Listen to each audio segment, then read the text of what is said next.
dijimos que apenas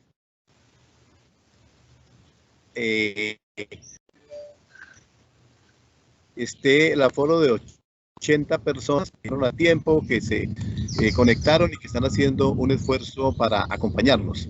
Buenas tardes para todos. Leonardo ya ha saludado a la gran mayoría de los asistentes. Quiero saludar a los consejeros Peña, Franco y Barón. Lo primero que necesitamos es que Jorge haga la pregunta de rigor antes de seguir. Si nos autorizan grabar el evento, ya que es una sesión oficial del Consejo Técnico de la Contaduría en Colombia. Sí, de acuerdo. Lo que queremos solicitar es si alguien ya se está grabando, pero para poder hacer uso de esta grabación, si alguien tiene una objeción al respecto, por favor manifestárnosla a través del chat o a través de correo electrónico, pues para mirar los mecanismos para excluirla de la grabación. Si están de acuerdo, entonces pues por favor darnos ese ok a través del chat y seguimos. Gracias, Jorge. Entonces, con base en la invitación que se formuló, esta es la tercera audiencia pública que realiza el Consejo Técnico de la Contaduría. La primera se hizo con todos los contadores interesados en participar en esta discusión. 270 personas asistieron. Después se hizo una nueva reunión con los gremios de la contaduría. Se hizo una reunión con las empresas de contadores y con las instituciones de educación, que también asistieron 200 personas. Ya han ido llegando las observaciones. La idea es que estas consultas no las colguemos en la página del Consejo como sucede siempre, sino que haya una presentación, haya una socialización, y en este caso le corresponde al ponente de este proyecto que se ha discutido, se ha aprobado en el Consejo Técnico para la discusión pública. Tendremos la última reunión con las entidades gubernamentales el día 30, que le presentaremos ya el resumen de todas y cada una de las observaciones y recomendaciones que ustedes nos quieran hacer. Todas las preguntas que quieran formular al consejero Barón después de su exposición o a los demás consejeros que estaremos de apoyo para cualquier situación son bienvenidas. Queremos que haya preguntas, que todo el mundo se sienta con la libertad, la autonomía de levantar la mano para que le den la palabra, pero que seamos concretos y que vayamos al tema de la pregunta y no a hacer otra conferencia como a veces nos ocurre. Leonardo Barón pues es un contador público del departamento del Huila, estudió en la Universidad Surcolombiana, un hombre que se ha hecho a pulso como la gran mayoría de los profesionales. Está aquí porque se ganó un concurso que convocó el gobierno de Colombia para que todos los contadores en igualdad de condiciones pudieran participar. Este es su tercer año, su cuarto año, ya termina su periodo en 31 de diciembre. Es nuestro representante en Glenit, el organismo que aglutina a todas las entidades reguladoras y normalizadoras en América Latina sobre normas de información financiera, sobre normas de aseguramiento. Vamos a organizar otros temas sobre ese tema de interés general. Además, Leonardo es miembro del Tribunal Disciplinario de la Junta Central de Contadores. Es el único contador que yo conozco en la historia que se ha ganado el premio mayor, el baloto por lado y lado. Se lo gana electoralmente. Yo creo que es el que más conocen, el que más quieren los contadores por su forma de ser, por su forma de actuar. Y pues es una estrella que nosotros tenemos para llevarlo a posiciones más importantes de la profesión cada vez que esto. Para mí es un honor estar en el consejo con Leonardo, con Wilmar, con Jesús María. Sin más, yo creo que no hay que hacer más presentaciones de Leonardo, sino escucharlo. Y bienvenidos a todos y gracias por acompañarnos. Gracias, Carlitos. Me dejó asombrado, entonces esperemos cumplir con esa muy buenos augurios que usted nos está dando. Muchas gracias, Carlos. Para mí también es un placer estar aquí en el Consejo. Bueno, entonces vamos aquí a iniciar nuestra exposición. Para ello, como les decía, vamos a hablar de las mejoras al Decreto Único Reglamentario 2420 del 2015. Creo que todos estamos observando ahí la diapositiva.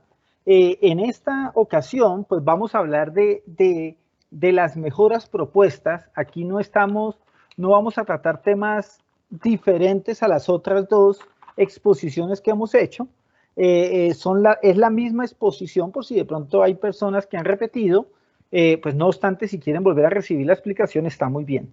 Básicamente, el Consejo Técnico ha sometido a discusión pública hasta el 20 de abril del 2021 un documento sobre discusión pública respecto de mejoras del Decreto Único Reglamentario 2420 del 2015. Realmente, ¿qué es lo que busca el Consejo? Lo que busca el Consejo es buscar simplificación de requisitos, y esto se debe a que en Colombia tenemos un gran número de microempresas.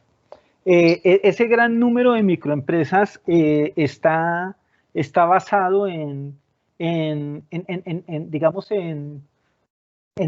digamos, tenemos muchísimas compañías en Colombia, pero vamos a mirar que gran parte de las empresas nuestras son microempresas, como lo vemos en este cuadro.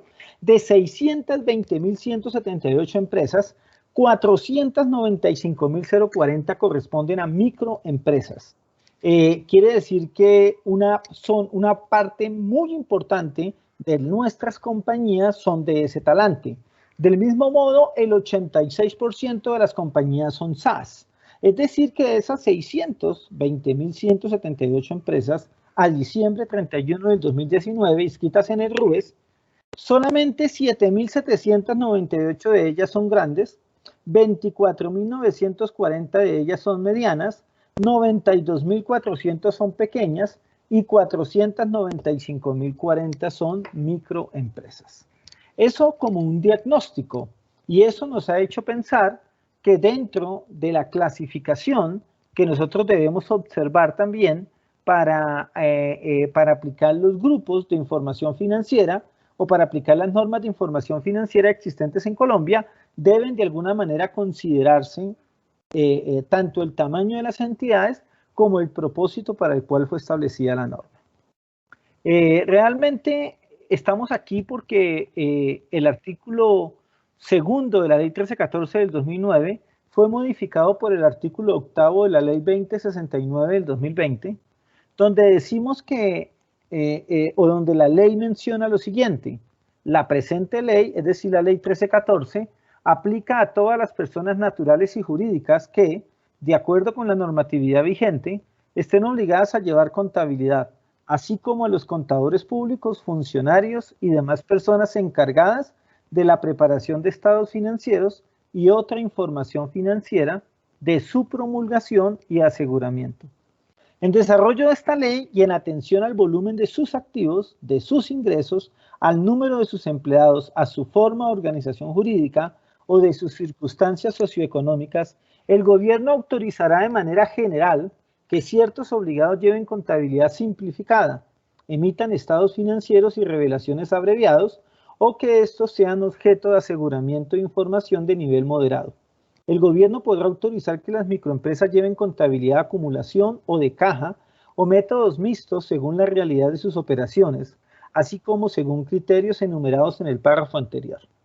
En este orden de ideas es que hemos revisado los requisitos que están establecidos en el Decreto Único Reglamentario 2420 del 2015 para las entidades obligadas a llevar contabilidad, y ya después de llevar unos años de aplicación, ya casi cerca de 10 años de aplicación, pues entonces la idea es revisar si los marcos o si los requisitos que se establecieron inicialmente fueron los adecuados o si deberíamos hacer alguna modificación.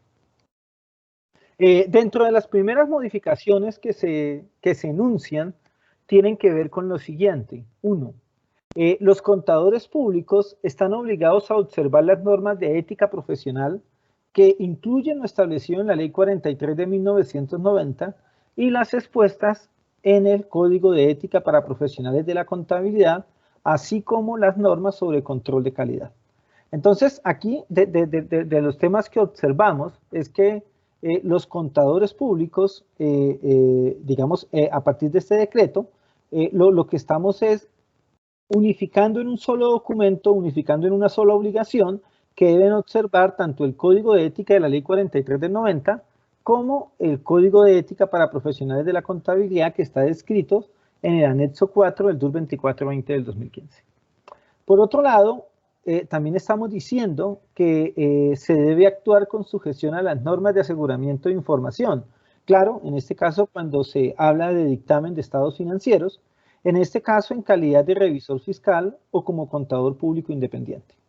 Entonces, en esta circunstancia, debemos aplicar las normas de aseguramiento de información, y lo que estamos sugiriendo es que cuando hablamos de normas de auditoría generalmente aceptadas, esto se entiende como si fueran normas de aseguramiento de información.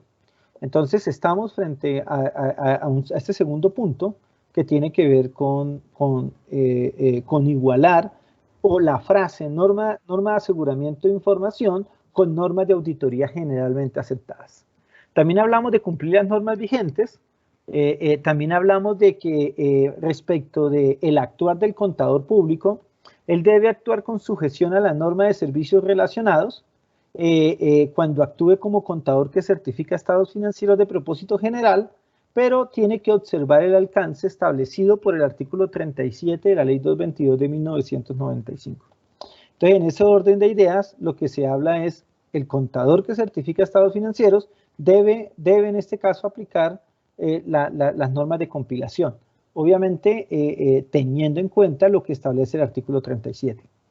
Por último, estamos también sugiriendo que cuando se hable de principios de contabilidad generalmente aceptados, ellos se deben entender que se refieren a las normas de contabilidad y de información financiera aplicables en Colombia.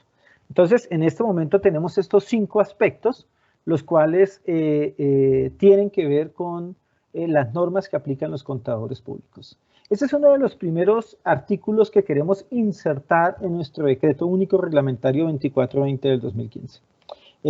Recuerden que cuando ustedes quieran hacer alguna pregunta, algún comentario, pueden levantar la mano, observaremos de ustedes cualquier comentario que hagan y miraremos. Digamos que hasta aquí usted dirá, pero eso no es simplificación. Sí, tiene razón, por ahora no es simplificación, es más aclaración que otra cosa.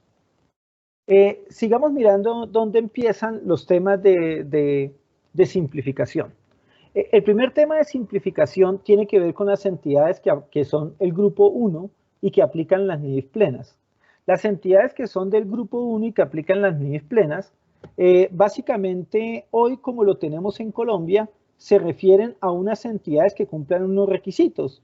Requisitos como más de tener 200 trabajadores, por ejemplo, requisitos como tener más de X cantidad de salarios mínimos de activos, requisitos como que más del 50% de sus ventas sean sujetas de exportación o que más del 50% de sus compras sean vía importación. Obviamente estos requisitos por sí solos no clasifican a una entidad en el grupo 1, sino que combinados es que lo hacen. Pero lo que hemos observado es que a nivel internacional la norma NIF plenas realmente se refiere a aquellas entidades que cotizan en bolsa o aquellas entidades que manejan recursos del público o entidades que sean similares a las entidades financieras. En ese orden de ideas son esas las entidades que aplican las NIF plenas a nivel internacional y para ellas fue que se crearon las NIF plenas. Es decir, que a nivel internacional no necesariamente se tiene en cuenta el tamaño de las entidades, no necesariamente se toma en cuenta el número de trabajadores, no necesariamente se toma en cuenta, digámoslo así, como la forma como realiza sus ventas o sus compras, sino que solamente se tiene en cuenta la obligación de rendir cuentas. Y esa obligación de rendir cuentas va en 2 sentidos. El primero de ellos, porque esté inscrita en el Registro Nacional de Valores, y la segunda, porque corresponda a una entidad del sector financiero, las cuales ya estaban inmersas en el Decreto Único Reglamentario 2420 del 2015.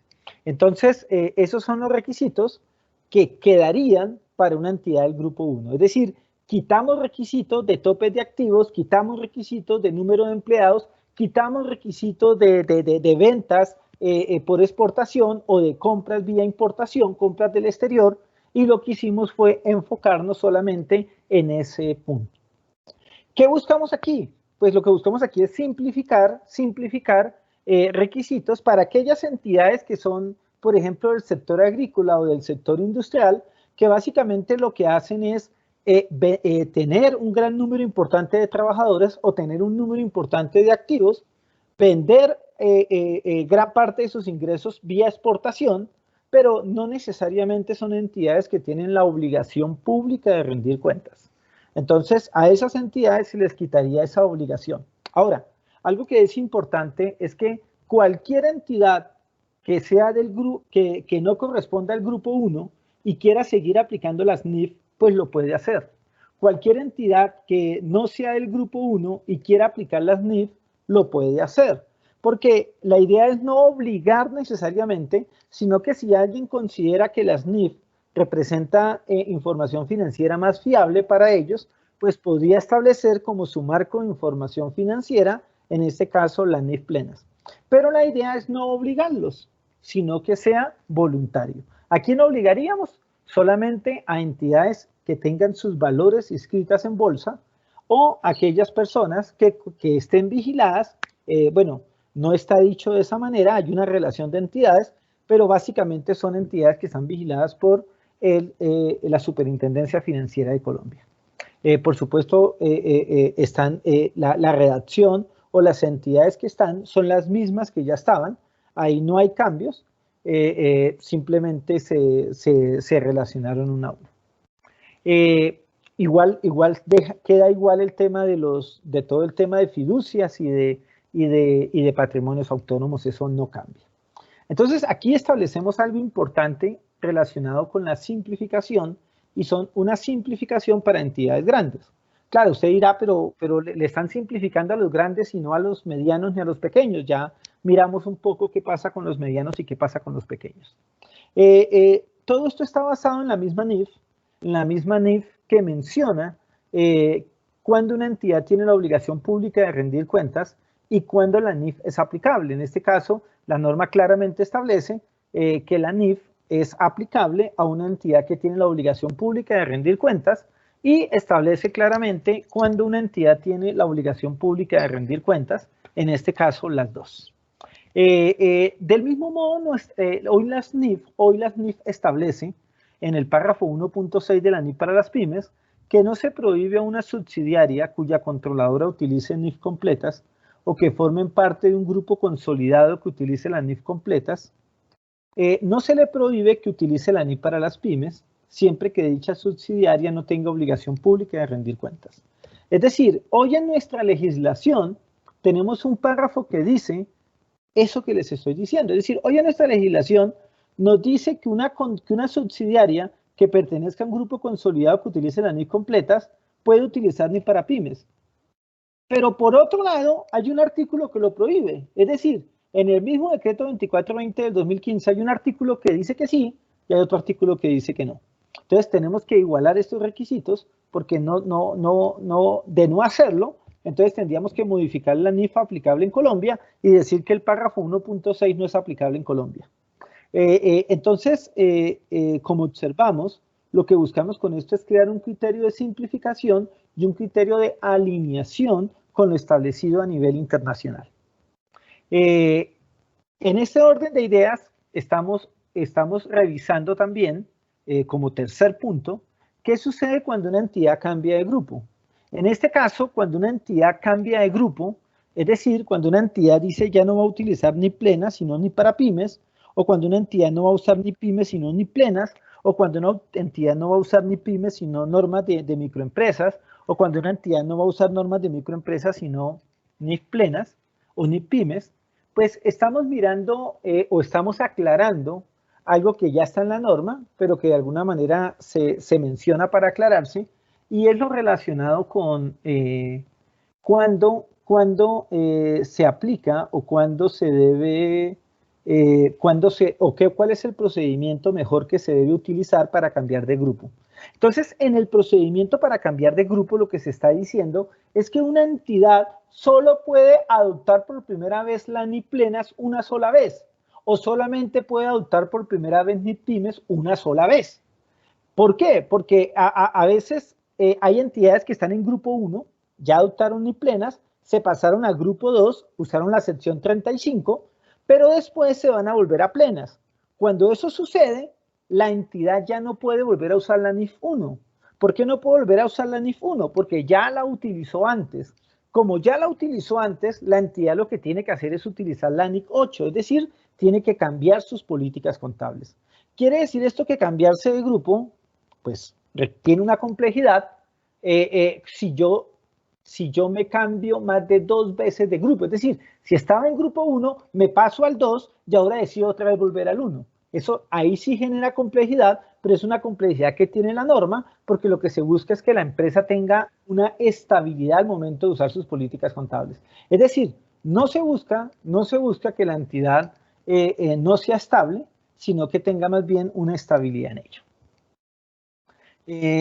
Otro de los temas que observamos tiene que ver con las entidades que deben aplicar NIF pymes. Básicamente, una entidad que aplique NIF para las pymes tiene que ver con aquellas entidades que no usen las NIF plenas y aquellas entidades que no usen las normas de información para microempresas. Cuando esto sucede, pues la entidad hace parte del grupo 2 y en ese caso aplica la NIF para las pymes. Ahí no hacemos más claridad, simplemente dejamos claro esa situación para que digamos, identifiquemos. Si yo soy grupo 1, pues aplico NIF plenas. Si soy grupo 3, aplico normas de microempresas. Y si no estoy en ninguna de las dos condiciones, pues entonces soy grupo 2 y debo aplicar NIF para las pymes. Para ello, por supuesto, es importante observar qué se trata de NIF para pymes o qué es NIF, o mejor dicho, quiénes deben ser parte del grupo 3. Hay que dejarlo claramente establecido y eso es lo que vamos a hacer aquí más adelante. Aquí, en esta parte del decreto, lo que hacemos entonces es definir quiénes son parte del grupo 3. Entonces, uno diría, bueno, ¿y quiénes son parte del grupo 3? Entonces, las entidades que hacen parte del grupo 3 y que tienen que presentar información financiera para microempresas corresponden a las siguientes entidades. Primera, aquellas entidades que cumplan todos los siguientes requisitos. Primer requisito, que no tenga inversiones en subsidiarias, negocios conjuntos o asociadas. Segundo requisito, que no esté obligada a presentar estados financieros combinados, consolidados o separados. Tercer requisito, que no realice transacciones con derivados financieros u operaciones de cobertura. Cuarto requisito, que no realice transacciones relacionadas con pagos basados en acciones. Quinto requisito, que no tenga planes de beneficios posempleo por beneficios definidos u otros beneficios a largo plazo. Y el último requisito es el que tiene un tope, y es un tope relacionado con que los ingresos promedio en los 3 años anteriores, en este caso por ingresos de actividades ordinarias, por bienes, por venta de productos, arrendamientos, intereses y servicios, en este caso no sean superiores a 3.000 salarios mínimos. Entonces, si usted observa, lo que tenemos acá es unos puntos para mirar quiénes pueden ser del grupo 3. Quiere decir que una entidad, sin importar el número de trabajadores, sin importar la cantidad de activos, solamente siguiendo lo relacionado con los ingresos, va a tener que establecer si puede aplicar normas simplificadas para microempresas o si debe aplicar normas, en este caso, basadas en NIF para las pymes. Ahora, ¿de dónde salieron los 3.000 salarios mínimos? Los 3.000 salarios mínimos se tomaron debido a que son entidades o son una descripción o corresponde a una descripción que está en el artículo 13 de la Ley 43 de 1990. No obstante, aquí pues recibimos todo tipo de comentarios de parte de ustedes. Algunos nos han comentado que quiere que eso se alinee con el decreto 957. El problema es que el decreto 957 establece 3 clasificaciones diferentes, y esas 3 clasificaciones tienen un tope de ingresos diferentes dependiendo si son servicios, comercio e industria. Esas son las entidades que pertenecen al grupo 3, es decir, una entidad que posee inversiones en subsidiarias, pues no puede pertenecer al grupo 3, tiene que aplicar para las pymes. Una entidad que presente estados financieros combinados o consolidados igual, una entidad que tenga derivados financieros igual y así sucesivamente. Adicionalmente, en el decreto se habla de la posibilidad de llevar contabilidad usando la base contable de caja. Esa contabilidad usando la base contable de caja se utiliza siempre que se cumplan todas las siguientes condiciones.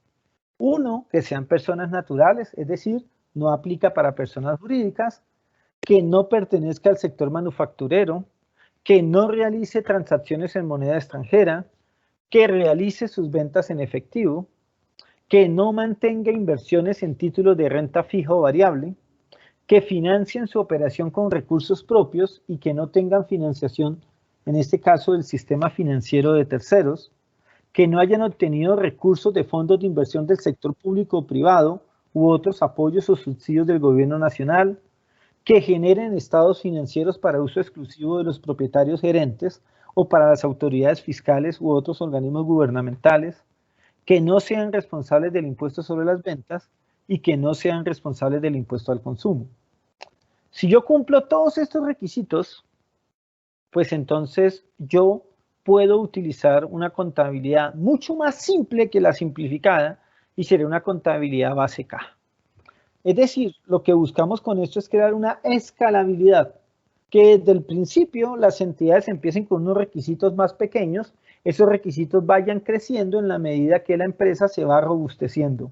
Y no al contrario, no ponerle muchos requisitos a una entidad que todavía no se ha robustecido y que presenta inconvenientes al momento de funcionar. Entonces, en ese orden de ideas, estamos dejando entonces atrás ese criterio que para ser una entidad del grupo 3 había que tener menos de 10 trabajadores, menos de 500 salarios mínimos y ingresos inferiores a 6.000 salarios mínimos. Estamos dejando atrás esos requisitos y solamente lo estamos, digamos, o mejor dicho, estamos permitiendo que esto aplique, o mejor dicho, estamos eliminando el tope de los trabajadores y de los activos y estamos solamente dejando el de ingresos brutos, reduciendo 6.000 salarios mínimos a 3.000. Esto es acorde con lo que dice la UNCTAD, donde establece que se deben aplicar unas normas más sencillas para entidades pequeñas, entidades que suelen estar administradas por su propietario, tienen pocos empleados o ninguno. En este caso, ellos proponen un sistema sencillo de contabilidad basado en valores devengados. Dice que se deben basar en las normas internacionales de contabilidad, pero estrechamente vinculado a las transacciones en efectivo. Entonces, aquí observamos que desde a nivel internacional, desde la DCPymes, desde la UNCTAD, se alientan a que unas entidades lleven contabilidad más sencilla y más simplificada. Lo mismo lo dice YASB a través de su guía ilustrativa para microentidades, donde nos menciona que no se define una microentidad en términos cuantitativos, sino que se define a través de una serie de requisitos, como por ejemplo que no tenga inversiones en subsidiarias, que no mantenga o emita instrumentos financieros complejos, o que no emita acciones u opciones sobre acciones a cambio de bienes o servicios. Entonces ahí estamos tomando también este requisito para digamos, estamos observando también lo que nos dice la norma de microempresas. Si usted observa, lo que estamos haciendo un poco, nada diferente es, tomemos las observaciones de los organismos internacionales para aplicarlos en Colombia. Pues es lo más lógico, no necesitamos exagerar el uso de la norma, porque eso hace que algunas personas la apliquen mal, porque cuando la norma no se le aplica a quien está obligado, pues ya la norma pierde su contexto, porque las normas son muy bien elaboradas, tienen alta calidad todas, pero ellas tienen un objetivo, y cuando ese objetivo se cambia, pues la norma puede terminar siendo muy compleja para alguien que probablemente no la necesite. Digamos que esto es una explicación general del proyecto, pero aquí lo que queremos es escucharlos a ustedes para que ustedes nos digan qué piensan, qué comentarios creen que nos pueden hacer, y basado en las preguntas que ustedes tengan, pues podemos ampliar la explicación, decir más cosas y por supuesto escuchar lo que ustedes digan que para nosotros es importante. Entonces, listo, Leo, empezamos la señora Ofelia. Así es. Ofelia Barros. Ofelia Barros pidió la intervención. Señor Ofelia, ¿puede activar su micrófono? Buenas tardes, gracias. Leonardo, yo quiero hacerte una pregunta. Leyendo el texto del proyecto, hay creo que es entre la pregunta 5 y 6, no recuerdo bien exactamente ahora la pregunta, habla sobre los estados financieros prospectivos. La verdad, el término pues es para mí nuevo y pues la verdad me gustaría conocer un ejemplo de esos estados financieros prospectivos. No sé si lo pronuncié bien. La segunda pregunta, pues me gustaría saber qué personas o un ejemplo de personas que sean compatibles con la contabilidad de caja, porque pues la mayoría de las personas se apalancan en el sistema financiero y pues no tendrían la posibilidad de aplicar contabilidad de caja. Entonces me gustaría como conocer un ejemplo de eso. Y no sé si lo entendí así o lo asimilé así. Es que dentro del grupo 3 hay un subgrupo de los que manejarían contabilidad de caja, o es para el mismo rasero, para el mismo grupo 3. Es básicamente mis preguntas. No, son excelentes, Ofelia, tus preguntas. Básicamente, la primera pregunta está relacionada con estados financieros prospectivos, ¿no es cierto? Sí, sí.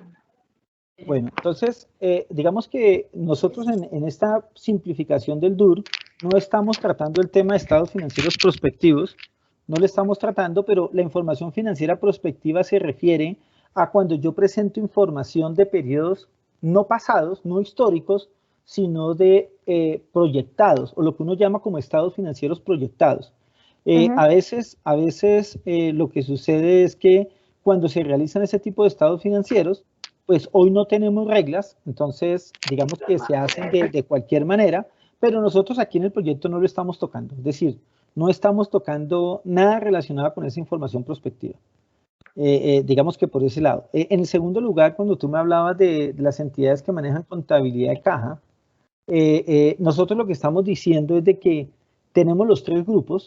Dentro del grupo 3, la idea es subir la vara de las entidades del grupo 3 y básicamente a esas entidades del grupo 3 permitir que algunas de ellas puedan usar la contabilidad de caja. ¿Cómo se hace esta vaina? Voy a silenciar los micrófonos por temas de que escuchan ruidos raros y ya volvemos a... Listo, ya si alguien quiere, otra vez levanta la mano porque hay unos ruidos ahí extraños. Entonces lo que les quiero decir es que la contabilidad de caja la pueden utilizar algunas entidades pequeñas, algunas personas naturales pequeñas, no entidades, no personas jurídicas, sino personas naturales pequeñas, personas naturales que básicamente sus transacciones están relacionadas fuertemente con operaciones de contado. Nosotros utilizamos la frase efectivo, pero ese efectivo no tiene que ver necesariamente con dinero contante y sonante. Al contrario, estamos hablando de operaciones de contado. Es que recuerden que el efectivo no es solo el dinero, el efectivo también es dinero mantenido en bancos, dinero mantenido en cuentas de ahorro. Entonces, cuando una persona realiza operaciones de contado, si así se entiende mejor, lo colocaríamos de esa manera, muchas transacciones de contado o todas sus transacciones las realiza de contado, pues prácticamente no tendría diferencia entre una contabilidad de causación y una contabilidad de caja. Es decir, lo que queremos es simplificar, poner muy fácil a aquellas entidades muy pequeñas o aquellas personas naturales muy pequeñas que están obligadas a llevar contabilidad y que de pronto llevar una contabilidad de causación puede generar altos costos. En esto hemos encontrado que no todos están de acuerdo, pero pues lo hemos sometido a discusión precisamente para escuchar los comentarios de ustedes. Espero, Ofelia, haberte contestado. Si no te contesté algo, pues nos dices para contestártelo.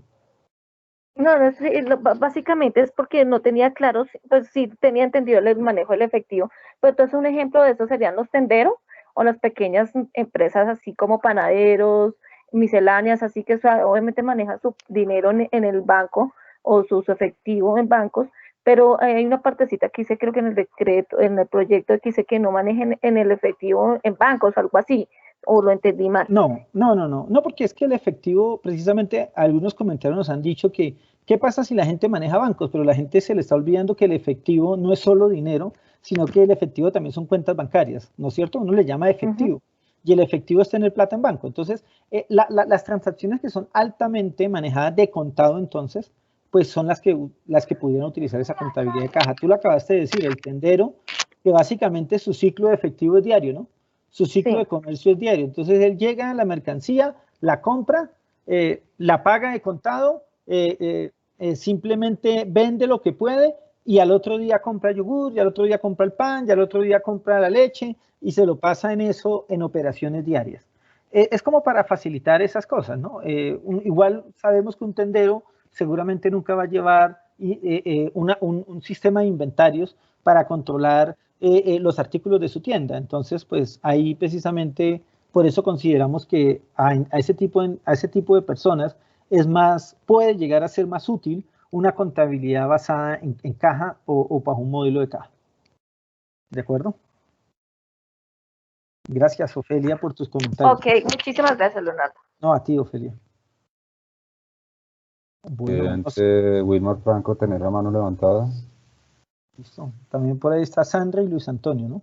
Y Wilmar también, listo. Sí. Sí, hola Leonardo, ¿cómo están? Doctor Wilmar, Salud. feliz cumpleaños, hermano, hoy primero que todo. Bueno, saludos para todos. No, simplemente quería participar de la pregunta que hacía Ofelia porque me parece de bastante interés. Porque pues, lo primero que yo le diría para hacer claridad es que la ley 1314, el artículo 2, fue modificado por la ley de emprendimiento. Allí dijo que el gobierno nacional podría autorizar que ciertos obligados a llevar contabilidad lleven la contabilidad de caja o métodos mixtos. Un método mixto es, digamos, transacciones, es una contabilidad básicamente transaccional con algunos reconocimientos básicos. Pero yo los invitaría a todos los que están en este chat a que den una revisión de la encuesta del DANE sobre micronegocios y a la encuesta de ANIF sobre microempresas. Y es que, digamos, allí uno puede ver dibujado la realidad del país. Por ejemplo, en la encuesta del DANE sobre micronegocios, allí se señala que hay más o menos en el país unos 6 millones de micronegocios. Y una de las cosas que uno ve ahí es que en Colombia los obligados a llevar contabilidad son las personas naturales y las personas jurídicas. Si uno mira la base empresarial formal, pues esa base de personas jurídicas está representada más o menos por unas 650.000 sociedades comerciales, pero la base de personas naturales es como 1.200.000, y me estoy refiriendo a los registros activos porque no está incorporado ahí todo lo que está en la informalidad. Pero los micronegocios, pues sí son casi 6 millones. Eso claramente, pues eso involucra sector formal y no formal. Entonces, hay una realidad del país aquí, sobre todo la de las pequeñas entidades, porque es que uno de los problemas es que el Código de Comercio dice que quien desarrolla una actividad mercantil es un comerciante y los comerciantes están obligados a llevar contabilidad. Y esa contabilidad, pues como lo señala también el mismo Código de Comercio, es una contabilidad de causación, ¿sí? Entonces aquí el tema es esos que está definiendo Ofelia como pequeños tenderos y desarrollan una actividad mercantil y se están obligados a llevar contabilidad.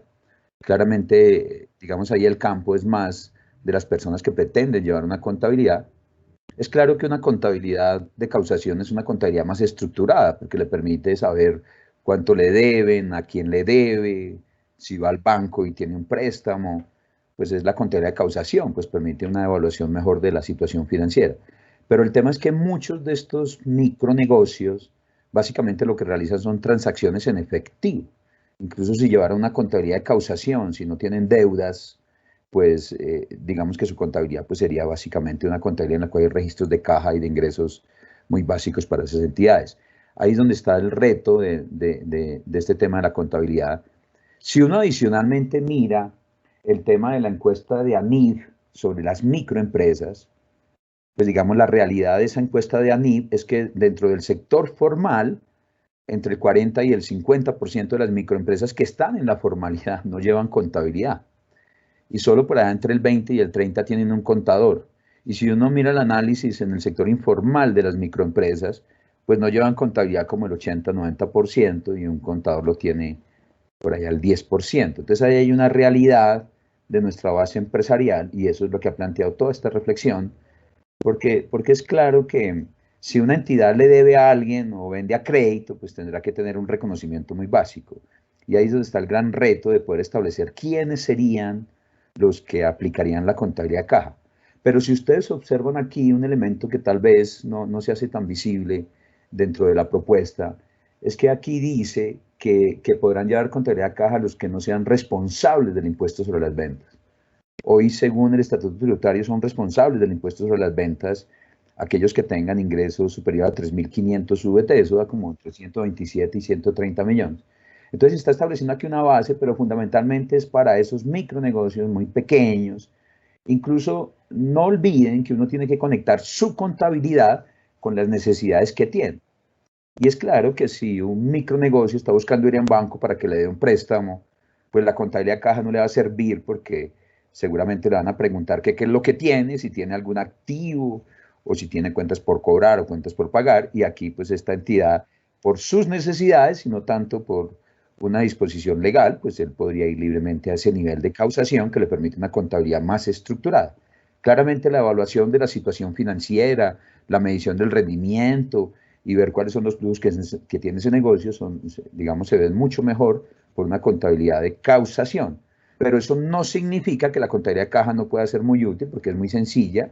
También tiene muchos elementos que podrían ser útiles, pero digamos aquí esta perspectiva de las microempresas, tal como lo proponen allí en la ley de emprendimiento, en la modificación sugerida, porque es que tal vez muchos de ustedes recuerdan la ley 1314 con una referencia en el artículo 2 al artículo 499 del Estatuto Tributario, pero eso cambió y se modificó, y hoy claramente allí lo que dice es que el gobierno nacional puede autorizar que ciertos obligados a llevar contabilidad, oígase bien, podrían llevar la contabilidad de caja, ¿sí?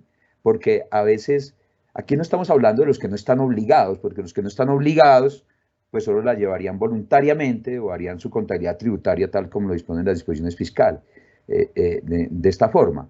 Aquí es un obligado a llevar contabilidad, uno de estos pequeños negocios, que dependiendo de que cumpla estas condiciones que han sido propuestas, podría llevar la contabilidad de caja, pero es claro que uno tiene que conectar su contabilidad con las necesidades que tiene. Y si sus usuarios crecen, pues seguramente necesitarán una contabilidad mucho más estructurada, y eso es lo que ha tratado de reflejarse aquí, cuando se dice que básicamente es para quienes realicen transacciones en efectivo, pues está pensando en esos micronegocios, inclusive pensando mucho en los que están en la informalidad, porque digamos que allí los niveles son más altos, también pensando en la formalidad, porque sí es preocupante que uno encuentre que las microempresas formales, según la encuesta de ANIF, entre el 40 y el 50% no lleven contabilidad, ¿sí? Y que solo entre el 20 y el 30% tengan un contador, ¿sí? Incluso cuando se revisa la encuesta de microempresas del DANE, uno encuentra que solo el 3% llevan algún tipo de cuenta, ¿sí?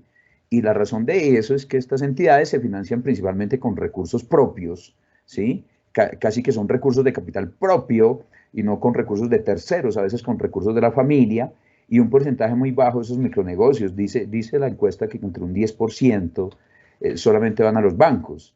Pero digamos aquí es un sistema que seguramente va a ir alineándose con las necesidades y no tanto con la reglamentación, porque es que la complejidad está cuando alguien le dice que lleve contabilidad de causación y sus transacciones básicas son en efectivo. Eso es lo que se ha tratado de reflejar aquí alrededor de este tema, y pues una preocupación por todo ese sector de microempresas, ¿sí? Que está allí en ese nivel 3 que tiene una estructura de causación muy básica.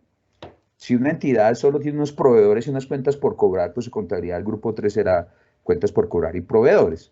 Hay que entender un poco que la contabilidad se hace compleja en la medida de las transacciones de la entidad. No es la norma la que la vuelve compleja, son sus transacciones, ¿sí?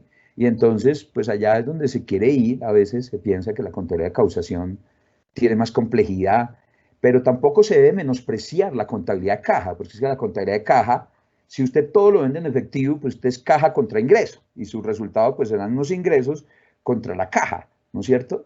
Que sería una contabilidad muy sencilla, que le permitiría presentar un balance muy básico de esa entidad, pero es claro que en la medida en que se quiera crecer, pues va a tener que disponer de recursos de terceros, proveedores, por ejemplo, ¿sí? O buscar unos recursos que tal vez no son del sistema financiero, pero ahí va aumentando como la complejidad y los requisitos que tiene. Eso es lo que ha tratado de reflejarse aquí. Es lo que quería comentarle a Ofelia sobre este tema de las microempresas. Hoy las microempresas están definidas en el decreto 957, allí hay unas clasificaciones que incluso cambió la ley 905 y la ley 590 del 2004. Y ese cambio es bien importante porque las clasificaciones empresariales están cambiando. Prontamente, seguramente vamos a comenzar a ver las nuevas clasificaciones y eso va a generar un cambio muy importante, pero aquí digamos que esta disposición está específicamente expresada tal como está ahí en la diapositiva que presenta Leonardo para las microempresas. Es un elemento que quería referir para tratar de dar una explicación sobre cuál es esa realidad, ¿sí? Si uno mira, por ejemplo, la encuesta del DANE, hay 10 millones de trabajadores por cuenta propia, que son todas esas economías de subsistencia, ¿sí? Más o menos un 10% tienen empleados, algunos trabajan con la familia, y lo que sucede es que esos muchas veces estarían obligados a hallar contabilidad, y lo que se espera es que pues, en esos niveles tan bajos pues haya una contabilidad muy básica, que sea como el nivel 0, que evolucione rápidamente hacia otro nivel que le permite tener una mejor comprensión. Es el comentario que quería hacer respecto a lo que comentaba Ofelia, que me parece muy importante. Muchas gracias, Wilmar. Gracias. La señora Sandra Cruz tenía la mano levantada. Gracias, buenas tardes para todos. Mi comentario va enfocado es, por ejemplo, las asociaciones de padres de familia. Ellos no son personas naturales, son personas jurídicas, ¿verdad? Y la contabilidad de ellos se maneja efectivamente por las cuotas o aportes ordinarios que hace cada padre de familia cuando va y matricula a su hijo, o cuando por reglamento allá dicen que tienen que hacer la cuota de asociación de padres de familia, y todo lo manejan en efectivo. Entonces, ahí quedo yo con la inquietud. ¿Realmente esas personas jurídicas también entrarían a este grupo 3? ¿O ya quedan por fuera? Y adicional lo que...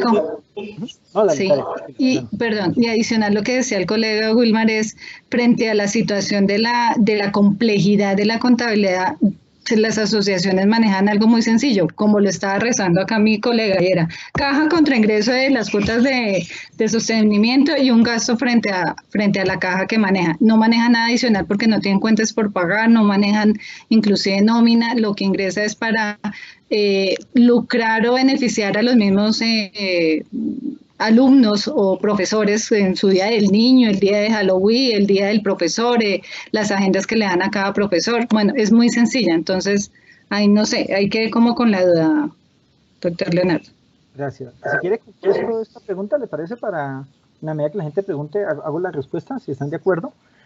Básicamente quiero decir acá que hasta ahora lo que se ha pensado es que la contabilidad de caja solo sea aplicable por personas naturales que cumplen estas condiciones. En este caso, la persona jurídica tendría que aplicar contabilidad de causación, pero mira que, Sandra, que la contabilidad de causación tampoco hay que verla como algo complejo, porque sería contabilidad de causación basada en el grupo 3, donde básicamente las operaciones son al costo. De hecho, uno pudiera decir que una transacción de causación es contabilizar el dinero que entra contra el ingreso. Es decir, a veces la contabilidad de causación no es necesariamente que haya que decir ingreso contra cuentas por cobrar, luego cuentas por cobrar contra caja o bancos, no necesariamente. Entonces son transaccionales, son registros transaccionales que se reconocen en la contabilidad por causación, y tal vez pues esto no tendría muchas diferencias incluso con la contabilidad de caja. Gracias. El consejero Carlos Molano tiene la mano levantada. Gracias, Jorge. Sí, también me uno a la celebración del cumpleaños del consejero Wilmar Franco. Espero que pronto nos podamos reunir.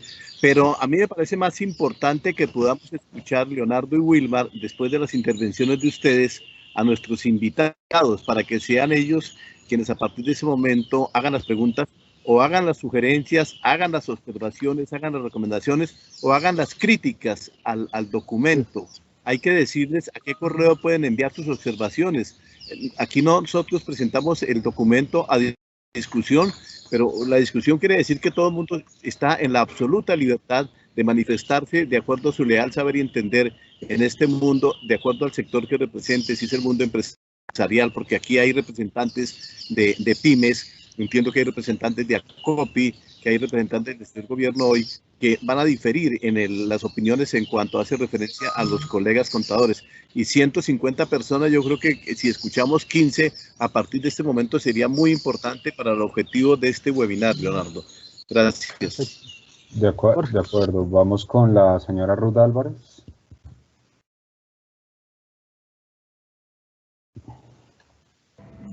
Sí, señor. Muy buenas tardes. Buenas tardes. Primero quisiera conocer un poco más el documento, quisiera saber dónde puedo hacer la consulta para poder pues dar mi opinión. Respecto al, tengo tres inquietudes. Respecto al grupo 3, tengo, ya por las explicaciones que han dado los anteriores participantes, tengo entendido que el doctor Leonardo se refiere a que hay un proyecto para personas naturales y personas jurídicas. Las personas naturales, pues es lo que hablábamos ahora, comentaban los compañeros. Para las personas jurídicas, tengo dos inquietudes, porque ya únicamente se miraría solo ingreso, no se tendría en cuenta el número de trabajadores, ni tampoco los activos. Pero, pues, de acuerdo, por ejemplo, que yo me dedico a asesorar parte del grupo 3, que son servicios públicos, acueductos rurales.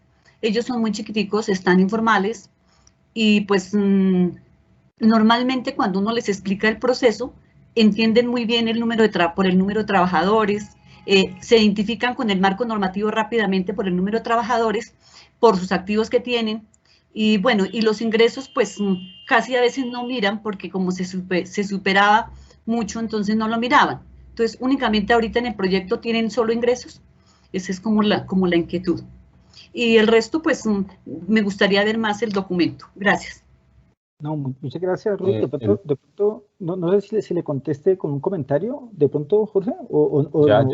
Ya publiqué en el chat la ruta en la página web donde están tanto el documento de discusión pública como la guía de preguntas y... por el chat del Teams, ¿no es cierto? Sí, para que... de acuerdo.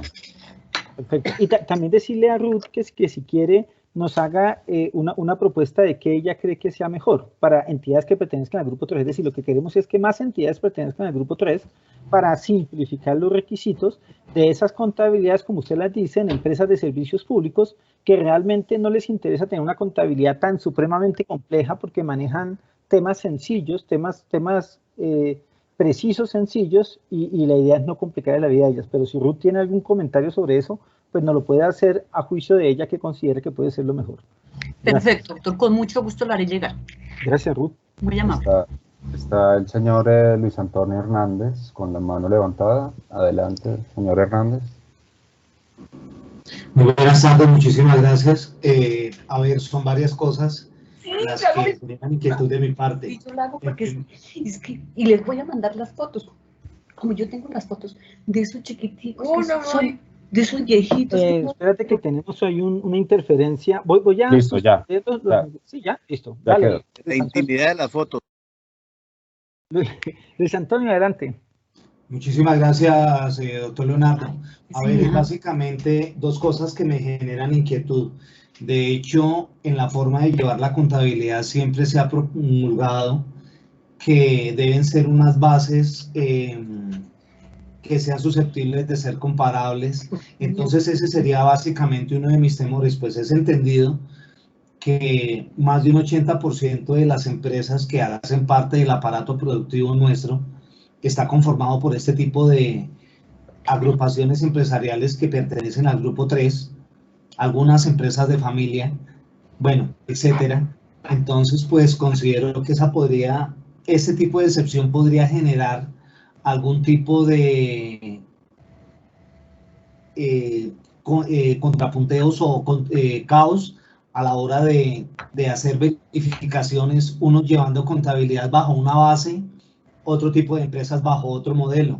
Pues efectivamente esta propuesta yo la vengo oyendo desde el año pasado. Creo que hay un colega del Valle del Cauca, Martín Rey creo que es el nombre de él planteaba en algún momento que pues efectivamente las empresas causando o realizando contabilidad por acumulación o devengo, le están pagando por anticipado, o esa era su versión, ¿no? Su posición, por adelantado una serie de ingresos al Estado y que pues definitivamente estaba descalcificando las empresas.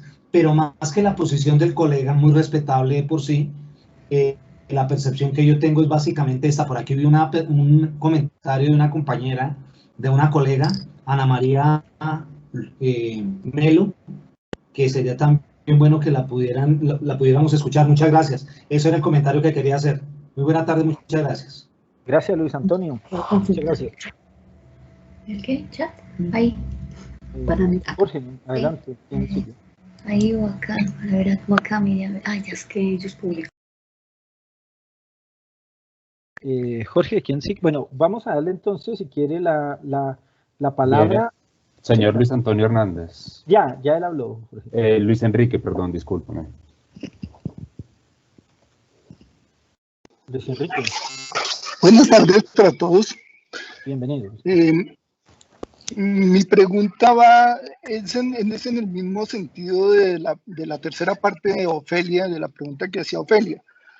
Yo pienso que, digamos que este requisito, que diga que no hayan obtenido recursos, perdón, que generen estados financieros para el uso exclusivo de los propietarios generales, que financien su operación con recursos propios y que no tengan financiación del sistema financiero de terceros, pues eso prácticamente elimina a un gran porcentaje de lo que son los microempresarios, de lo que hablamos de los microtenderos, de toda esa gente, porque todas esas personas, en su gran mayoría, digamos que el apalancamiento de ellos no es a través del sistema financiero, sino a través del famoso gota a gota, que es tan lesivo para todo el mundo. Pienso que si una persona pudiera entrar, digamos, al proceso de formalización, pues su primer escalón sería obviamente trabajar con la contabilidad de la caja, pero si esa persona en el momento en que obtenga un recurso X, estoy hablando de los préstamos gota a gota que se dan en los sectores que son muchas veces de 1 millón, 2 millones, 3 millones de pesos, lograra conseguirlo a través de un sistema financiero, pues ya no podría llevar el sistema de caja, sino que tendría que empezar a llevar el sistema de causación, cosa que para el microempresario, para este tipo de microempresarios, pues es un dolor de cabeza. No sé, esa es mi inquietud.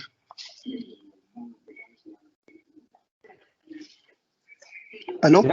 Gracias, Luis Enrique. No, incluso si tú tienes ahí alguna propuesta de cómo se pudiera mejorar, recuerden que en ese caso él seguiría siendo grupo 3, ¿no? Es decir, aplicaría una contabilidad de causación, pero una causación sencilla, ¿no?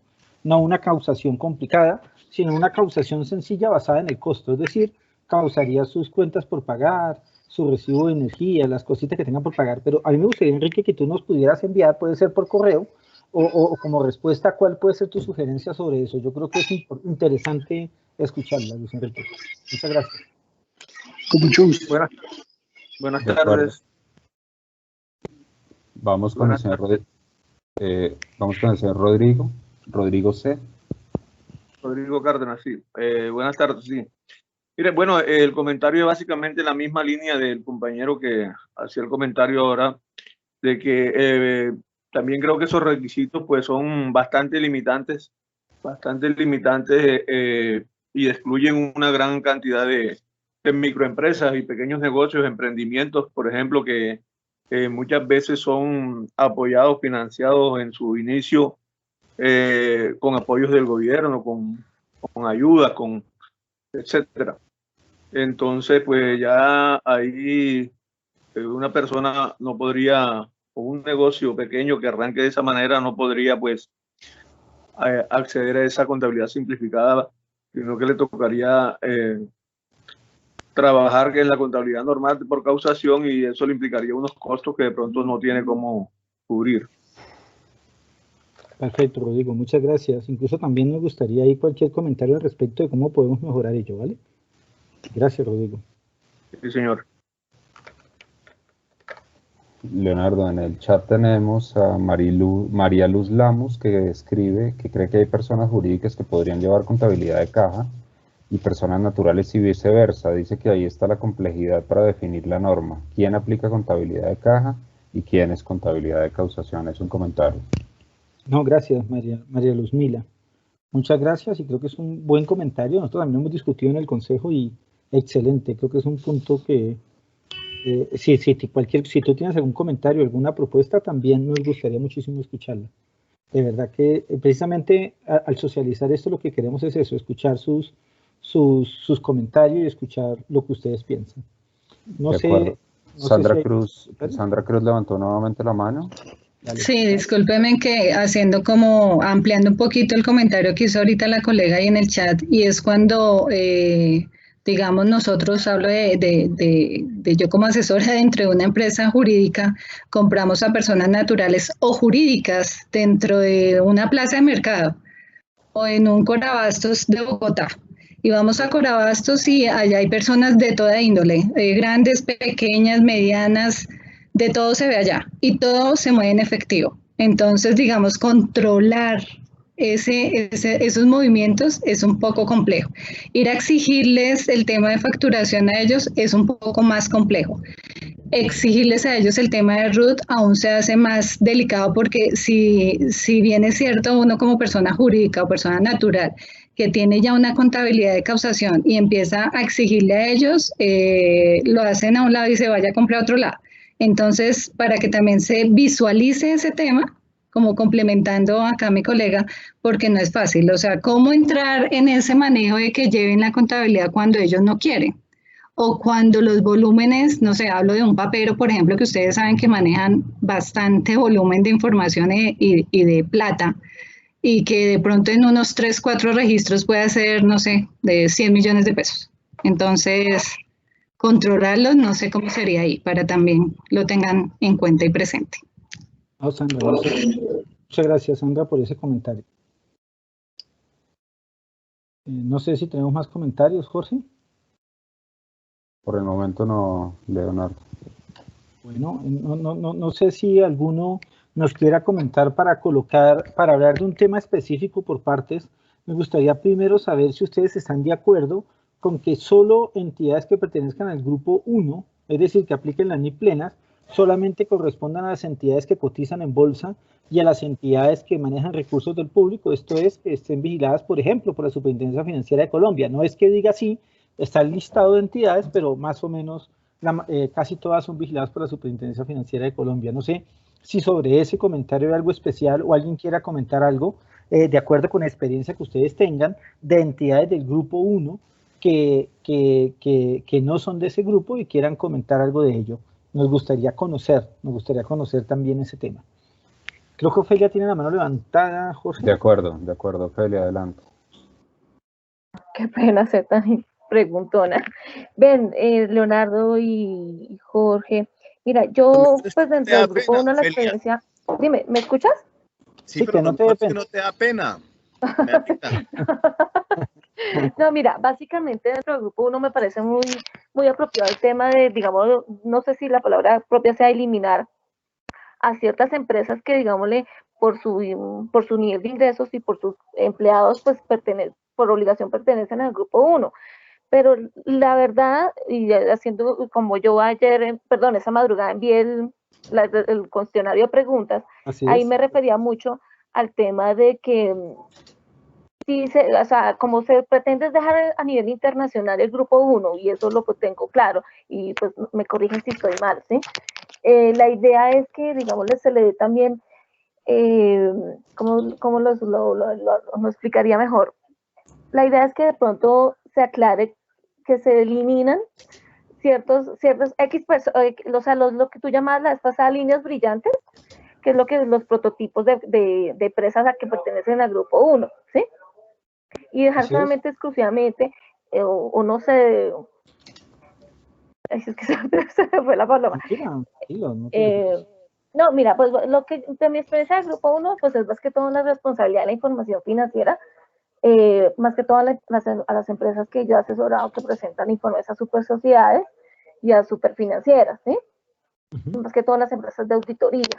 Entonces, sobre ese principio, pues obviamente me parece muy importante que se eliminen esas empresas que realmente no están en el Registro Nacional de Valores.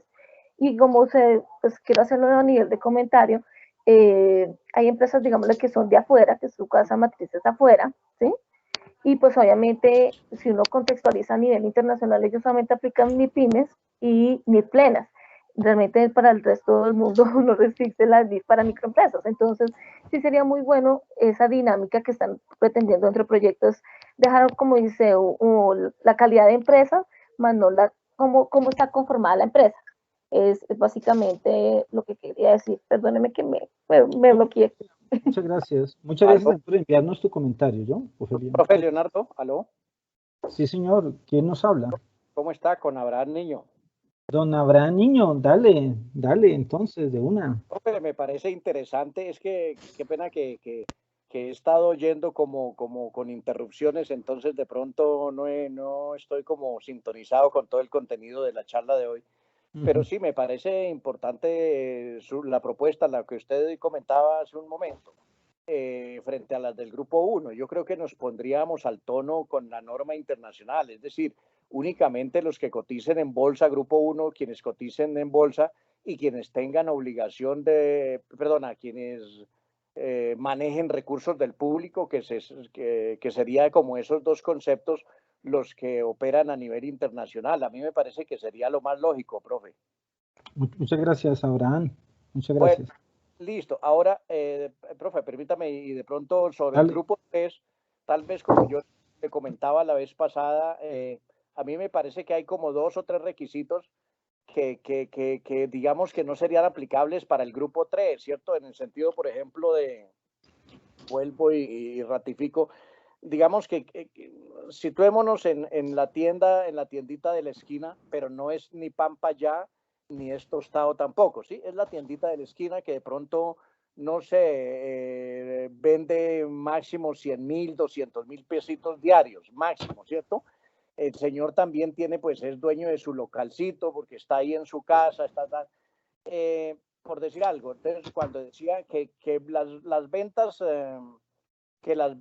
de contado, que no se tenga financiación prácticamente del sector bancario y que no se tengan inversiones en renta fija. Pero que ya hablábamos y comentábamos a nivel del grupo de estudio con el profesor Miguel, que vamos a hacer una sesión y vamos a hacer nuestros comentarios. Entonces decíamos, por ejemplo, profe Leonardo, ¿quién no, ese señor de la esquina, pues por lo mínimo que puede tener de pronto una cuenta de ahorros, una cuenta corriente, y en cualquier momentico necesita 1.000.000 de pesos, 500.000 pesos para pues, de un sobregiro? Entonces, automáticamente eso lo sacaría de la contabilidad de caja y no me parece lógico, ¿sí?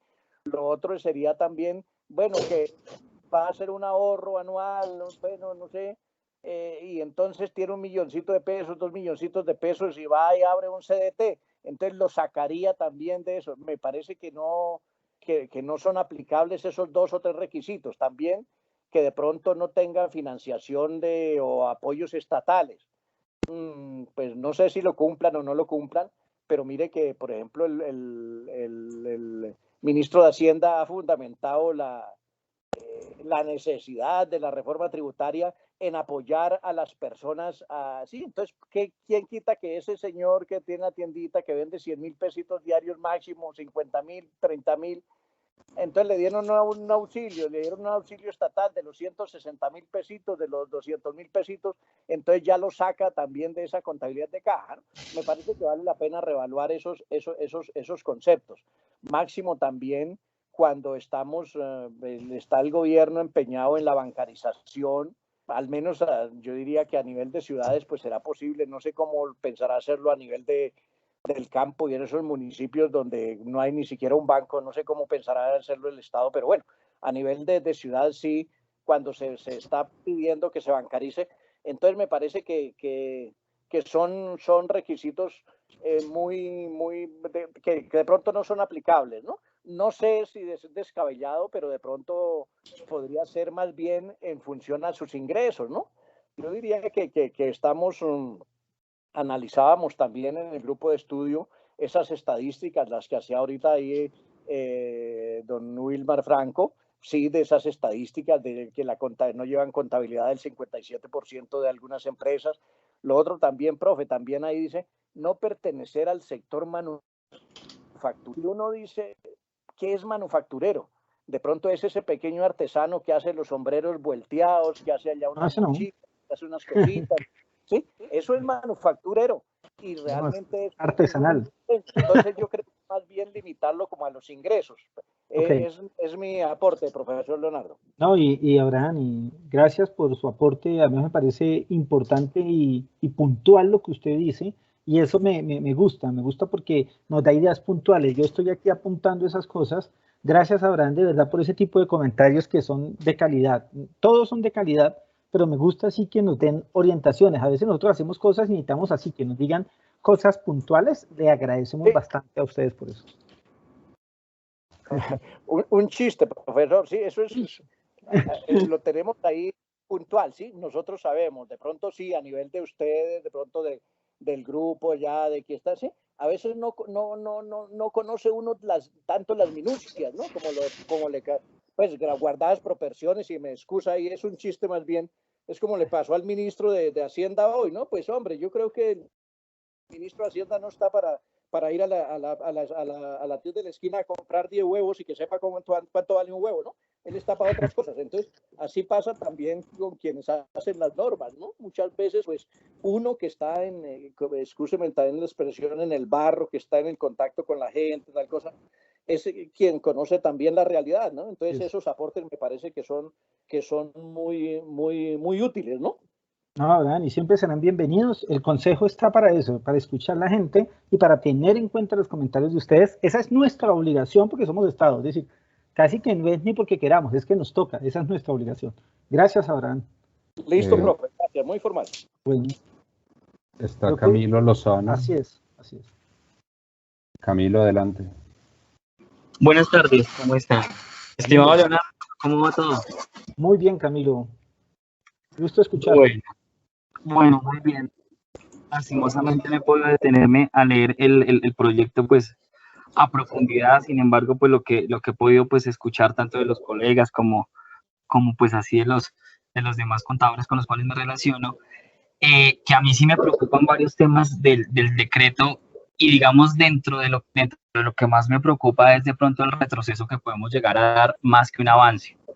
Dentro de ello, digamos que sin ver a profundidad el proyecto, no sé de parte del Consejo Técnico qué estadísticas, qué encuestas y qué documentación soporte puede llegar a proporcionar que efectivamente pasar de una base de causación para una base de caja sí lleva a mejorar la información financiera. O sea, sí es realmente relevante para cierto grupo o crear un grupo 3B, como algunos lo han dicho, realmente pasar una contabilidad de caja.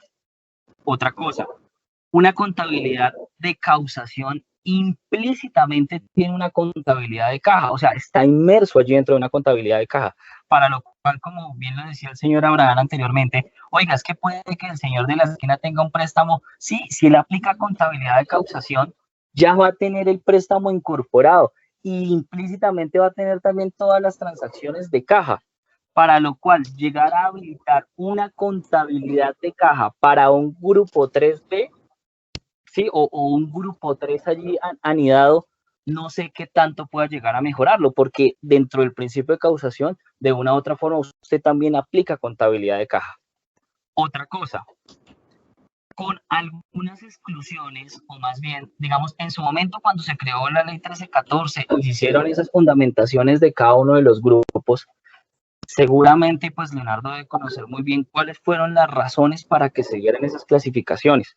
El hecho de que muchas de esas clasificaciones ahorita de pronto se eliminen, no pueden llegar a causar, o seguramente lo que va a pasar es que se dé una cascada de entidades que migren de un grupo a otro grupo, y no van a ser propiamente las que vayan a subir, sino cuántas entidades que después de hacer un proceso de conversión, que después de implementar 5 o 7 años, van a tener que nuevamente de pronto hacer un análisis para determinar con las nuevas regulaciones que efectivamente ellos deberían de haber permanecido a un grupo que a otro, o con estas modificaciones. Entonces, digamos que esa es otra de mis inquietudes, puesto que con este tipo de entidades irían nuevamente volver a aplicar la sección 35 o la NIF 1. Otra inquietud, con esas cascadas que se irán dando, muchas entidades que efectivamente son muy grandes van a crear o pueden llegar a quedar desproporcionadas con respecto al grupo que apliquen.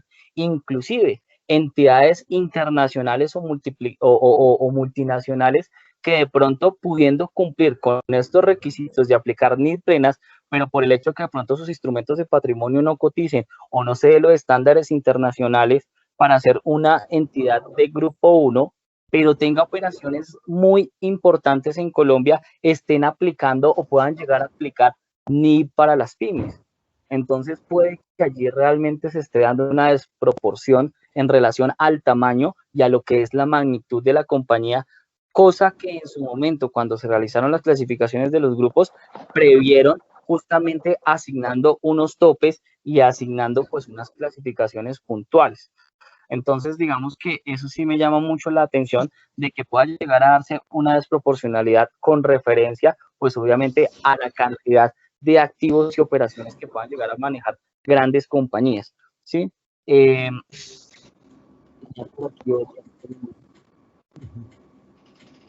No, creo que por el momento eso, espero de aquí a mañana, pues porque es el límite en el tiempo, hacer los otros comentarios, pues vía ya la respuesta formal. Muchas gracias. Excelente, Camilo. Y te voy a hacer solo un pequeñito comentario, Camilo, para que lo consideres.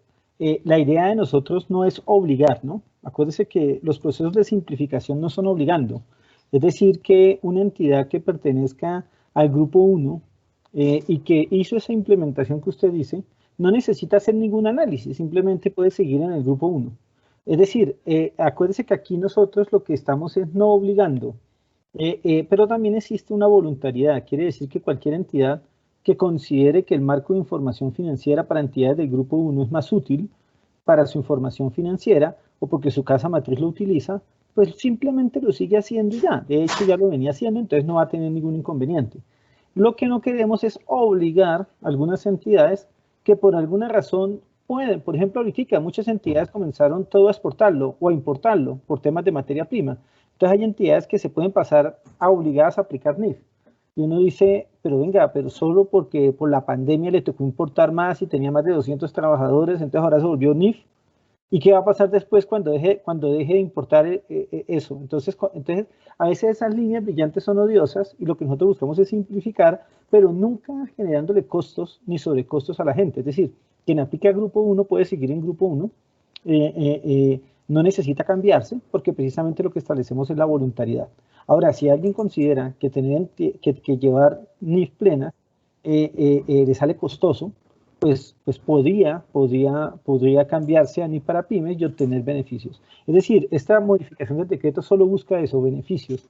No va a buscar que la gente tenga que implementar otra vez NIF para pymes y le salga costoso. No, al contrario, puede seguir voluntariamente en el grupo 1. Pero no, pero al lugar todos sus comentarios y son muy, muy importantes, sobre todo viniendo de una persona como usted, que es una persona muy conocedora en el campo de las NIF plenas, y una persona con un buen criterio profesional. Camilo, muchas gracias por sus comentarios. Jorge. Doctor Leonardo. Sí, señor. ¿Quién nos habla? Buenas, Alfredo Rojas, ¿cómo le va? Don Alfredo Rojas, ¿cómo está usted? ¿Cómo van sus cosas? Muy bien, muy bien. Aquí pues, oyendo detenidamente y compartiendo muchos aspectos con respecto a al debate en los buenos términos de la microempresa. Yo pienso, bueno, de grupo 1, como lo están enfocando, me parece que ese debe ser el camino, ¿no? Con empresas que coticen en bolsa, ¿sí? Que tengan la obligación con el público, como las que realmente conocemos, yo en ese aspecto. En microempresas, yo siempre, el tema de las microempresas, lo he orientado en una guía que nos conocí en el año 2014, de la Superintendencia de Sociedades, donde se llamó Guía General de Aplicación por primera vez del Marco Técnico Normativo de Financiera para las Microempresas. ¿Sí? Yo pienso de que, es decir, pues todo el enfoque que le han dado de que requisitos que debe reunir es lo que muchas veces nos confunde y mucho más a la comunidad contable.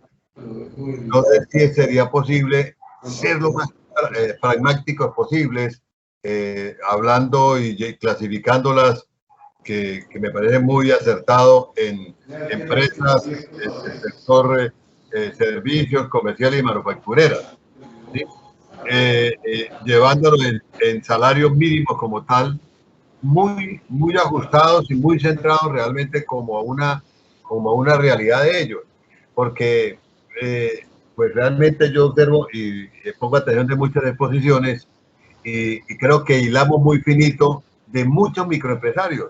Ese microempresario que de pronto abre un CDT, ese microempresario que de pronto tenga por allá una inversión en una sociedad, eso yo casi que lo veo como una utopía, pero puede haber la excepción, y esa excepción se tendrá que ajustar si corresponde a grupo 2, será grupo 2.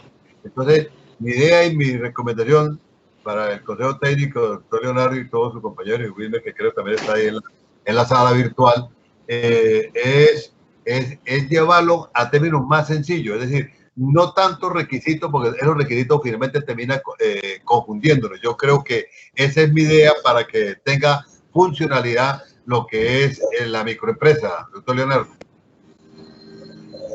No, gracias por ese comentario, Alfredo. Ofelia tiene nuevamente la mano levantada. Señora Ofelia. Hola, buenas noches. Mira, Leonardo, lo que quería preguntarte es que hay una situación que se desarrolló al principio cuando se implementaron las NIF y las NIF para pymes, es el modelamiento de las políticas contables. Cuando yo empecé a desarrollar políticas, notaba que algunos colegas eran el copy-paste del anexo técnico, pero muchas veces no profundizaban sobre lo que realmente se requería para una empresa. Ahora mi pregunta se basa en si yo cambio de grupo, por esto, en este caso paso del grupo 1 al grupo 2, entonces modelaría mis políticas contables sobre el grupo 2 y anularía algunas del grupo 1 o sencillamente las dejo. Pues, si usted me dice que es una entidad del grupo 1 que pasa al grupo 2, ¿no es cierto, Ofelia? Correcto, Leonardo. ¿Sí, Ofelia? Sí, Leonardo, paso del grupo 1 al grupo 2. Por ejemplo, yo tengo una empresa que maneja importaciones de equipos médicos y ellos por apropiedad se ingresaron al grupo 1, Y cuando pues yo ingresé, tenían como el copy-paste del anexo técnico porque una entidad le solicitó sus políticas contables. Entonces, pero obviamente no sabían cómo implementarla, cómo desarrollar y mucho menos, pero entonces notaba que algunos colegas hacían eso, era el copy-paste del anexo técnico, pero nunca se detenían a mirar qué lo realmente necesitaba la empresa. Entonces la idea es cómo modelar esas políticas contables cuando tú pasas del grupo 1 al grupo 2. Pero yo tengo una o si tú eliminas unas cosas del grupo 1 que tú tenías como del grupo 1 y lo dejas del grupo 2 o sencillamente lo que haces es hacer como una comparabilidad de las dos. ¿Cuál es de... Ofelia, mira, tú lo que tienes que tener en cuenta es qué información financiera te genera mayor utilidad. Si usted considera que las NIF para plenas, en esa entidad que usted me dice, refleja la situación financiera de la entidad, lo hace muy bien, están a gusto con esa norma, los estados financieros bajo NIF para plenas, ustedes los hacen cumpliendo todos los requisitos, no tienen problema, pues puede seguir en normas del grupo 1, es decir, no necesita pasarse a normas del grupo 2. Si por alguna razón usted considera que de pronto por alguna razón aplicar normas del grupo 1 le sale costoso, le ha salido excesivamente oneroso, pues usted puede optar por pasarse a la NIF para pymes. Entonces, en ese caso tendrá que hacer el proceso de implementación de la sección 35, pero vuelvo y le repito, no está obligada a hacerlo. Simplemente usted puede seguir en el grupo 1 si considera que eso le sale más económico y le sale más útil para su información financiera. Gracias, Leonardo. Eso es lo que quería saber. Gracias. Listo, tranquila. Perfecto. No sé si Jorge haya... Pues bueno, pues igual también ya son las 6:35, ¿no? También entendemos que queremos es invitarlos a que ustedes terminen de mirar todo nuestro tema, todo nuestro proyecto, y si nos alcanzan a hacer comentarios, pues estaríamos gustosos de recibirlos. Jorge nos colocó por el chat el lugar donde podemos hacer comentarios, la propuesta. Y pues básicamente lo que buscamos es eso, simplificar. Eso es realmente lo que buscamos. Es decir, buscamos que haya simplificación, procesos de simplificación. Ese es nuestro principal objetivo. Entendemos que algunas entidades sufrieron complejidades al momento de implementar las NIF, pero bueno, pues entendamos que en la medida que ha pasado el tiempo, hemos querido hacer algunas mejoras. Cuando uno hace mejoras no quiere decir que lo de atrás estuviera mal, solamente significa que uno revisa otra vez las cosas y vuelve otra vez a someterlas a discusión. Y eso es lo que estamos haciendo realmente. Gracias. De acuerdo, Leonardo. Si no hay más intervenciones, entonces... ¿Hasta cuándo se pueden hacer los comentarios, por favor? Bueno, pues los comentarios están hasta el día de mañana, pero si alguna persona cree que nos lo puede hacer el miércoles, el jueves, con muchísimo gusto nos lo pueden hacer llegar, incluso hasta el viernes nos lo pueden hacer llegar al correo lvarón@mincid.gov.co, que lo encuentran ahí en su... No necesitan comentar todos los 9 puntos, comenten lo que ustedes consideran en los puntos que a ustedes les interese, los puntos que a ustedes les afecten. ¿De acuerdo? Entonces, no, pues muchas gracias de verdad por el tiempo de ustedes y pues la idea profe es... Leonardo, una pregunta, le entendí que ¿hasta cuándo hay plazo para enviar en los comentarios, profe? Los comentarios son plazos hasta mañana 20 de abril, pero si ustedes nos envían comentarios, yo se los puedo estar recibiendo hasta este día viernes. Porque profe, lo que pasa es que nosotros en el grupo de estudio con el profesor Miguel, pues teníamos planteado que hoy salieran esos comentarios, ¿no? Pero por el tema la intervención suya, entonces lo aplazamos para el viernes. Entonces yo creería que el viernes apenas están saliendo. ¿Será que...? No, nos los hacen llegar, no hay ningún problema, tranquilos. Listo, profe, gracias, muy formal. Bueno, que esté muy bien. Es decir, todas las personas que tengan comentarios nos las hacen llegar, no hay ningún problema, nos pueden escribir, nosotros les contestamos, no hay ningún problema y miramos a ver qué es lo mejor. Nos interesa bastante conocer sus opiniones. Muchas gracias para todos. Jorge. De acuerdo, consejero Leonardo. Gracias a todos los participantes por atender esta invitación. Ya con este es el tercer evento que realizamos de sensibilización sobre la propuesta modificatoria. Recuerden, a los que no alcanzan a copiar el vínculo desde el chat, igual lo digo por acá, a través de la página web www.ctcp.gov.co, sección proyectos, contabilidad e información financiera. Ahí van a encontrar toda la documentación de esta propuesta modificatoria. Está el documento que está en discusión pública, una guía de preguntas y el acceso al material de sensibilización. Entonces, Jorge, un anuncio parroquial. Señor. ¿Sí podemos hacer un anuncio parroquial? Claro que sí, adelante, Carlos. El webinar con el superintendente de sociedades, puedes invitarlos para el jueves 29 a las 8 de la mañana. No te olvides, invítalos a todos y sobre todo a quienes sean revisores fiscales. De acuerdo, muchas gracias, Carlos, por el recordatorio. Es cierto, tenemos programado un evento conjunto con la Superintendencia de Sociedades, un evento de magno interés, de amplio interés.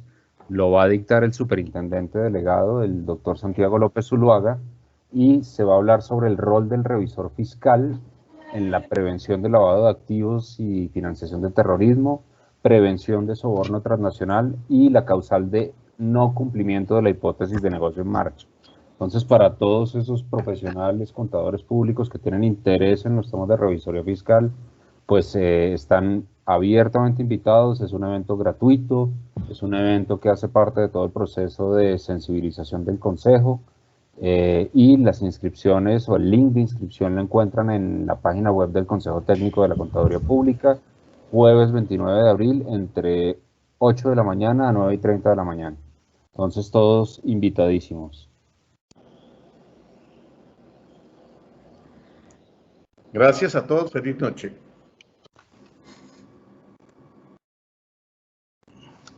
Muchas gracias, feliz noche.